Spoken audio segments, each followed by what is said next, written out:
Hello, I'm Will, welcome to the Tesla Jigsaw, and today's very first episode of Tesla Info Today. Honestly, I take 1 week off and all hell breaks loose in the Tesla world. I heard that Giga Mexico got cancelled, Cybertrucks are being shot at, and that Tesla is doomed! Again. And in more local news, my Tesla swam through 3 feet of floodwater and flooded my boot. And whilst it might look like my original plant, that one is in fact an entirely new one. I think my old plant got fed up of listening to me talk about Tesla and killed itself. So with all this crazy news to unpack as well as my suitcase, I thought it best to run through some of the past week's Tesla stories and get myself back up to date as well as you, dear audience. I'll save my exciting video about my recent tour of a Tesla Megapack project for another day. Now there's something to look forward to. The Cybertruck delivery event has finally been scheduled for November the 30th, and mark my words, this will be a monumental moment in vehicle history. Never has there been such a brutal, unique, capable head-turner of a vehicle, let alone an electric one with ludicrous performance coupled with off-road capabilities and an outer shell that's tougher to break than it is for me to break the YouTube algorithms. This really is a once-in-a-lifetime vehicle. No other company is going to bother putting themselves through the pain of creating and mass-producing such a uniquely different vehicle. And that's why it's taken so long to build. It ain't like anything else. Nevertheless, as the Cybertruck production gradually ramps over the next 18 months, Tesla are aiming for 250,000 annual production rate. Roads will never look the same again. Bulletproof Cybertruck. Here's an Elon quote. "We emptied the entire drum magazine of a Tommy gun onto the driver's door Al Capone style. No bullets penetrated into the passenger compartment." Okay, that's kind of cool and fun. But part of me is sickened that we would even need such a thing in a civilised society. Oh, that's right, most of us don't live in a civilised society, where guns are still responsible for a horrific number of deaths each year. And I can almost hear the cries. Guns don't kill people. I do. Yes, well. Moving on then. 1 million Teslas in Europe. As Tesla hits 1 million vehicles on the roads across Europe, that's absolutely no surprise to me whatsoever, as I can no longer go anywhere in the UK without seeing at least a few Teslas. What an incredible achievement, and a massive congratulations to Tesla teams around the world for making this happen. Refreshed Model 3 deliveries in Europe. As the title I just read suggests, Tesla is now delivering the refreshed Model 3 across Europe, and judging by the reviews I've seen so far, Tesla have really delivered on improvements to an already excellent car. The ride quality, handling, soundproofing and overall comfort have had a noticeable upgrade, along with more refined looks, more features, plus a greater range for each variant.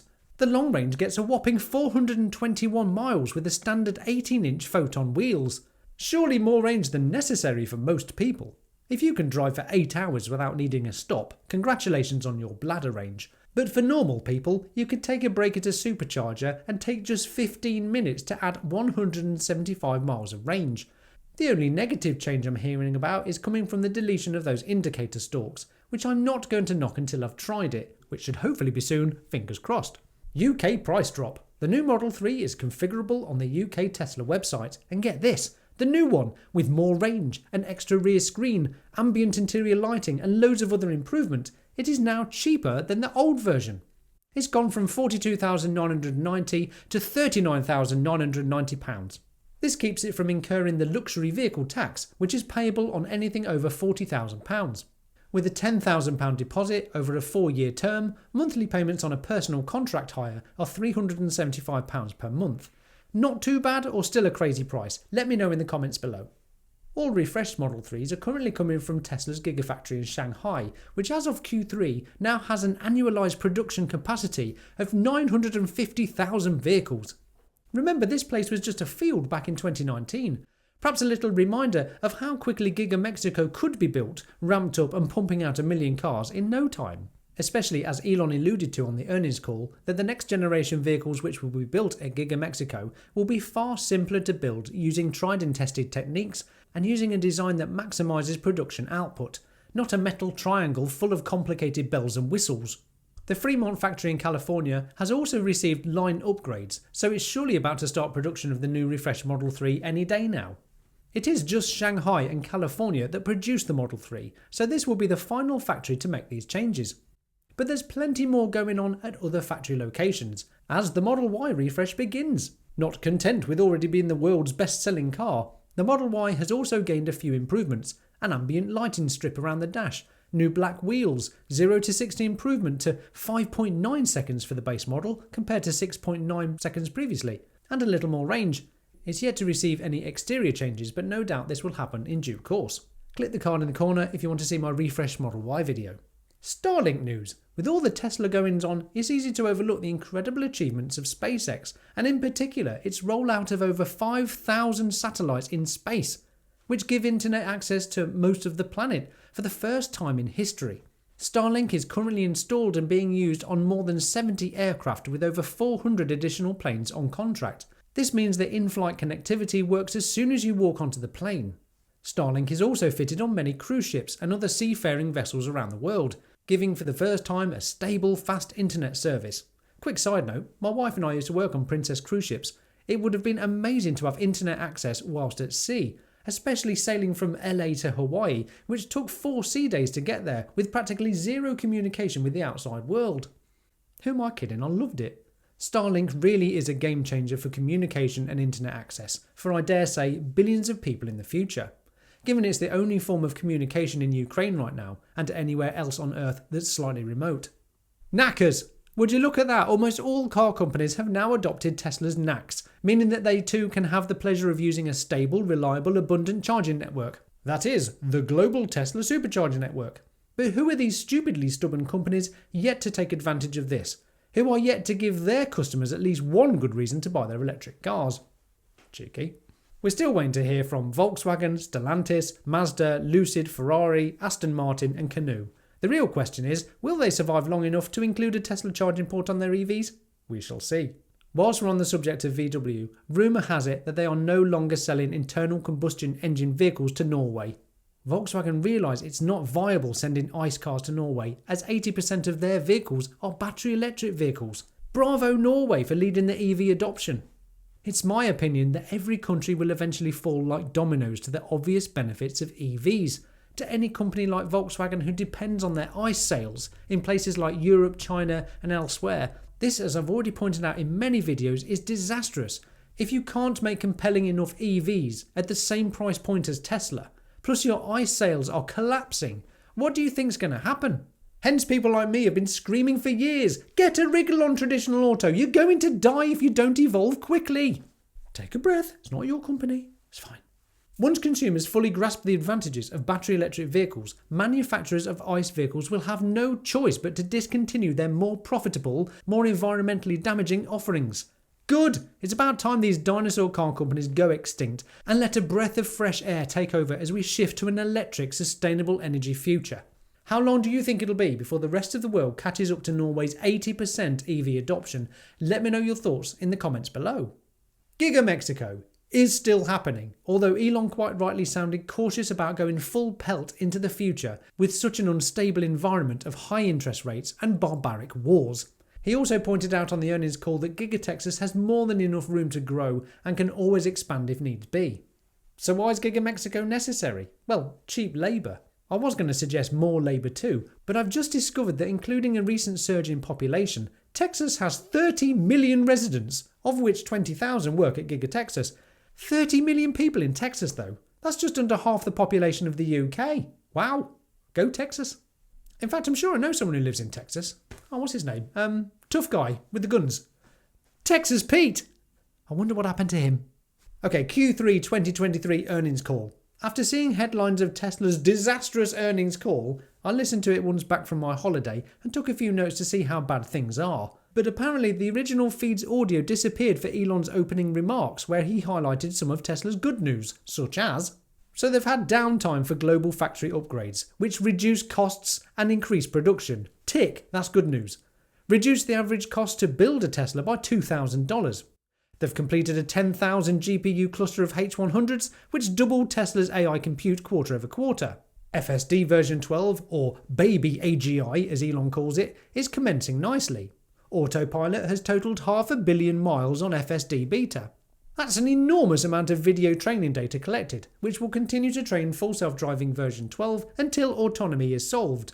Elon reiterated again the success of autonomy in cars and robots in the long term will make Tesla the most valuable company on Earth. The question is, are you putting the Tesla jigsaw pieces together and seeing the bigger picture yet? Ooh, am I right or am I insane? Let's find out together. Tesla's energy division deployed 4 gigawatt hours of storage products in Q3 and is becoming Tesla's highest profit margin part of its business. Don't sleep on Tesla energy, or autonomy, or Tesla bots. Each of these things have enormous disruptive potential. Tesla Energy and Service now contribute $500 million to quarterly profits. A few of Elon's remarks on the Cybertruck, he calls it Tesla's best product ever. But it requires immense work to make cash flow positive. Elon did temper expectations somewhat, warning that the Cybertruck would not be a positive cash flow contributor anytime soon, 18 months at best before he sees it reaching volume production of 250,000 per year and cash flow positive. Still, the fact that this even exists is extraordinary and still shocking to me. I'm so excited for the delivery event though, even though I know I'm not going to see one in the flesh for years probably. Ooh, you lucky Americans. Next, Tesla are focused on ramping production whilst maintaining positive cash flow. Tesla are still on track to 1.8 million vehicles produced in 2023. High praise from Elon here. Quote, Tesla has the best real-world AI team on Earth.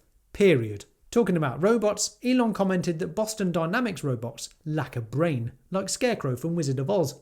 For those who don't yet see the difference between a Boston Dynamics robot and a Tesla bot, check out my Optimus video and notice the difference between coding a robot to carry out tasks versus autonomously learning how to carry out tasks from video training data. It's night and day in terms of usefulness, and is just the beginning of its exponential growth curve of capabilities. That's it for my earnings call notes, but a couple of other things to mention. Cash! Tesla has a record $26.1 billion in cash and equivalents and virtually zero debt.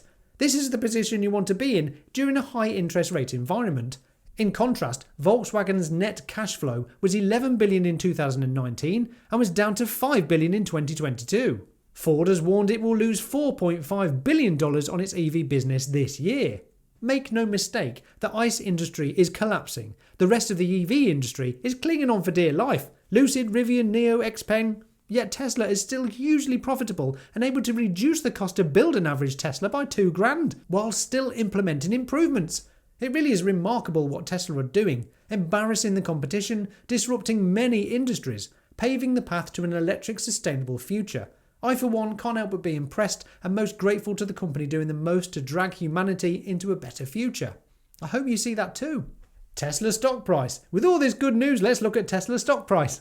Ugh, okay, let's not. But let's be rational, shall we? It might be down 10% or so in the first few days of the earnings call, but overall it's still up 100% this year and at the same level it was back in late 2020. For short-term investors, aka gamblers, predicting Tesla's short-term stock price is ridiculous. It's highly volatile to say the least, and often goes down when you least expect it and goes up when you least expect it. Riding the Tesla storm has admittedly been somewhat more emotionally difficult than I expected. However, it still seems to me to be a once-in-a-lifetime opportunity for those willing to take a calculated risk, based on the mountain of evidence that Tesla provides about its future. It all depends on whether you think Tesla will achieve its goals. Not at all financial advice, obviously. I'm a musician and a struggling YouTuber, not a financial advisor. Do your own research, blah blah blah blah. 2023 in summary. Tesla refreshes the Model 3 and in part the Model Y. Cybertruck deliveries will begin in November. Tesla has just posted record energy margins from its battery storage products. It is still generating positive free cash flow, has over $26 billion in cash, doubled its AI compute quarter over quarter, which will help alleviate the main full self-driving bottleneck. They've increased 4680 battery production by 40% quarter over quarter, invested record amounts in capex and R&D for the future, and in my eyes at least, responsibly prepared investors for a potential slowdown due to extremely high interest rates, sickening stupid wars going on around the world, and other economic impacts totally out of the hands of Tesla. I say that they are weathering the storm far better than any other car maker in the world. As Elon has mentioned many times, building compelling EVs profitably at scale is incredibly difficult, as is solving autonomy. Tesla is prepared and positioned to weather any storm, not to mention come out stronger, whilst the rest of the automotive industry is in serious trouble with no guarantees of even making it through. If you had to pick an automotive winner right now, who would your money be on? Let me know in the comments below. I'm Will, this is the Tesla Jigsaw, thanks so much for watching. Bye for now.